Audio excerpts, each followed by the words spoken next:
Donc nous avons jusque maintenant parlé surtout de Paul, de ce qu'il a fait à Rome quand il est venu, etc., son désir de venir. On va essayer de rentrer quelques instants sur l'épître en elle-même. Et pour ce faire, on va lire dans le premier chapitre, chapitre 1, et on va lire les versets 5 à 7. Jésus-Christ, notre Seigneur, par qui nous avons reçu la grâce et l'apostolat, pour amener en son nom à l'obéissance de la foi tous les païens, parmi lesquels vous êtes aussi, vous qui avez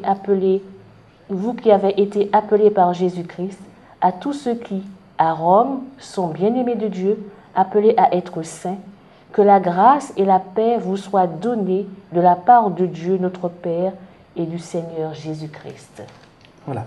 Donc il y a cette idée dans ce texte, vous avez remarqué, il y a un mot qui revient, c'est la notion de sainteté, d'être saint. Et on nous dit, dans ma traduction Louis II ici, saint par vocation. Alors quelle est cette vocation? C'est l'appel. Quelle est cette... Qui a donné cet appel? L'appel vient de Dieu, vient de Jésus. Il y a, enfin à mon avis, la dépendance du chrétien par rapport à Jésus-Christ, parce que c'est lui qui appelle.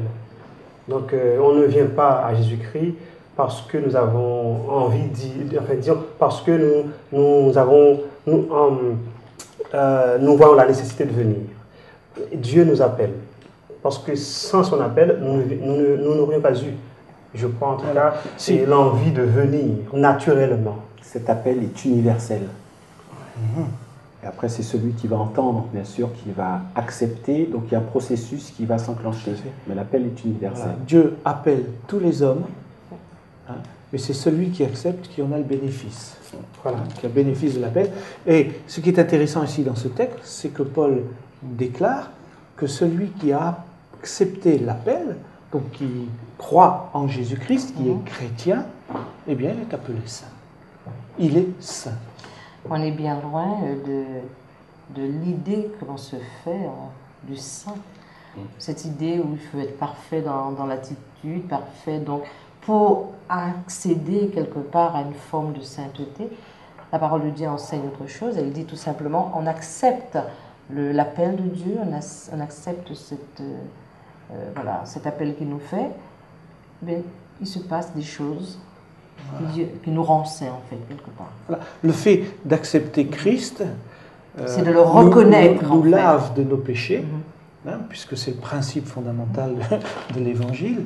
Christ est mort pour nous, il a pris nos péchés, il les a cloués sur la croix, et donc le fait qu'on l'accepte, nous sommes lavés, et donc nous sommes purs, nous sommes saints en Jésus-Christ. Parce qu'on a reconnu sa seigneurie. Bien sûr. Mais je trouve ça extraordinaire, et c'est là que je dis que la bonne nouvelle est encore meilleure qu'on ne le pense, c'est-à-dire c'est que dès avant la fondation du monde, c'est-à-dire que tout être humain est appelé à être saint. Et ça, je trouve ça extraordinaire. Tu disais dès avant la fondation du monde, c'est dans Éphésiens chapitre 1er, verset 4. Paul nous dit cela, il nous dit que dès avant la fondation du monde, nous avons été appelés. Et oui, c'est intéressant parce que c'est vrai qu'on a un petit peu de prédestination, mais ce qui est intéressant, c'est que c'est une prédestination au salut. Alors on voit qu'effectivement, cet appel universel, c'est-à-dire que tout le monde est appelé à être sauvé. C'est ça qui est merveilleux. Tout le monde y a droit. Dieu a tant aimé le monde qu'il a donné son Fils unique, afin que quiconque croit. Donc la responsabilité, c'est l'être humain qui l'a. Dieu a fait tout ce qu'il fallait, il lance l'appel, et celui qui l'accepte. Volontairement. Volontairement, bien sûr. C'est un choix personnel. Rentre dans ce processus de la sainteté, parce qu'en acceptant Jésus, Dieu le fait grandir dans cette sainteté. Mais il est déclaré saint.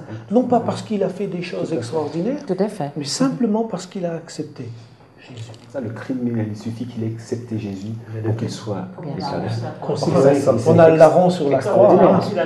Voilà. C'est le texte, ce dont tu as parlé tout à l'heure, c'est le texte de 2 Timothée 1, le verset 9, 8 et 9, qui dit « N'est donc point honte du témoignage à rendre à notre Seigneur, ni ni de moi sont prisonniers, mais souffrent avec moi pour l'Évangile par la puissance de Dieu qui nous a sauvés, c'est surtout ce verset 9, et nous a adressé une sainte convocation, non pas à cause de nos mérites. Hein? Voilà, Parce que les criminels, en fait, voilà, c'est nous. Hein. tout à fait, mais selon son dessein. Et quel est le dessein de Dieu? Eh c'est ce que nous avons lu dans Éphésiens, c'est qu'avant la fondation du monde, il a fait un appel à tous les êtres humains, et ça c'est magnifique. Il leur a donné une possibilité. Voilà. Non, mais parce que c'est là aussi que l'on puisse voir en fait la notion de l'universalité à Oui. tous les êtres humains.